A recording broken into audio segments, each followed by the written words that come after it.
ए बुढ़ा भैया एगो गरीब औरत मुखिया जी के लगे गइल बिया आ गोहार लगावतिया आ कहत बिया का रउआ सब ध्यान दी सुनी सबे कोतही मिलत नइखे हपई जाउदर मुखिया जी कोतही मिलत नइखे हपई जाउदर मुखिया जी असके परबिया करा दी हमारा मुखिया जी असके परबिया करा दी हमारा मुखिया जी कोतही मिलत नइखे हपई जाउदर मुखिया जी कोतही मिलत नइखे हपई जाउदर मुखिया जी असके परबिया करा दी हमारा मुखिया जी असके परबिया करा दी हमारा मुखिया जी। ऊ गरीब औरत मुखिया जी के लगे गइल बिया कहत बिया कि हे मुखिया जी हमरा के रउरा ए छठी मई के दिन में ते हमरा घर में पैसा बाटे कौड़ी बाई को रुपया रउआ हमरा के माफ कर देती है मुखिया जी तो हमरा बड़ी आसान होई है मुखिया जी कहत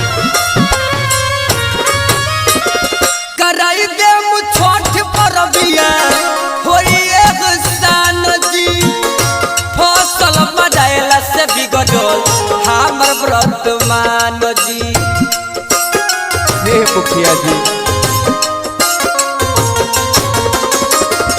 कराई दे मुछठ परबिया होई एहसान जी फसल बजाएला से बिगड़ल हमर वर्तमान जी हमारो कदी हकार मुखिया जी हमारो कदी हकार मुखिया जी ऐसो के परबिया करा दी हमारा मुखिया जी ऐसो के परबिया करा दी हमारा मुखिया जी। कोई के पास और देखिए हमार बोला भैया एक वारगल से बजावत तनी आ हमनी के गावत तनी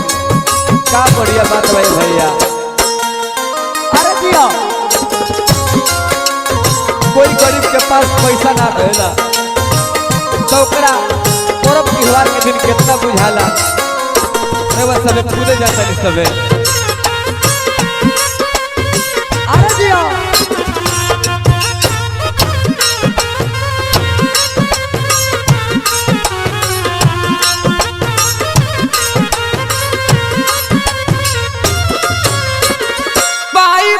चुका दम को के मेहनत मजदूरी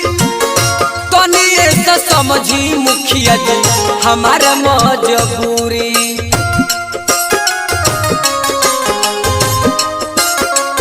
ओ पाई पाई चुका दम को के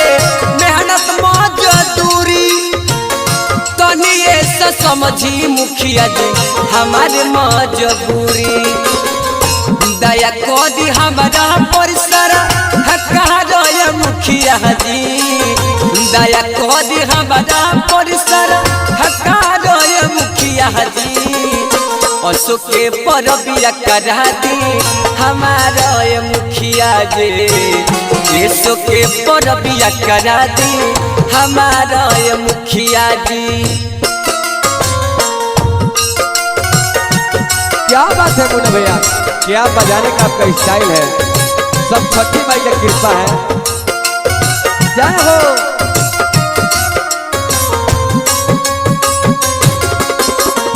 यो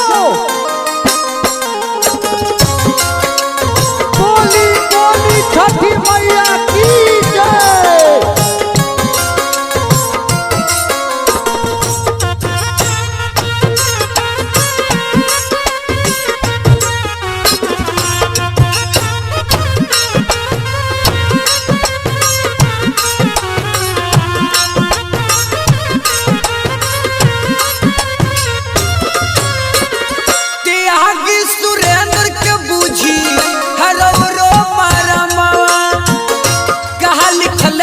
मुना छठी माई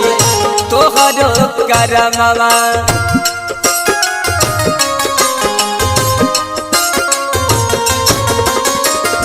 त्यागी सुरेंद्र के बुझी हेरो मारा मावा कहा लिखल मुना छठी माई तोहरो करमवा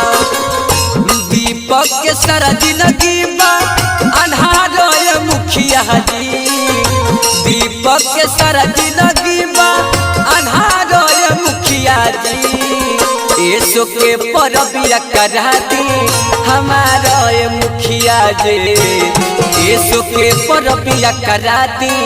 हमारा मुखिया जी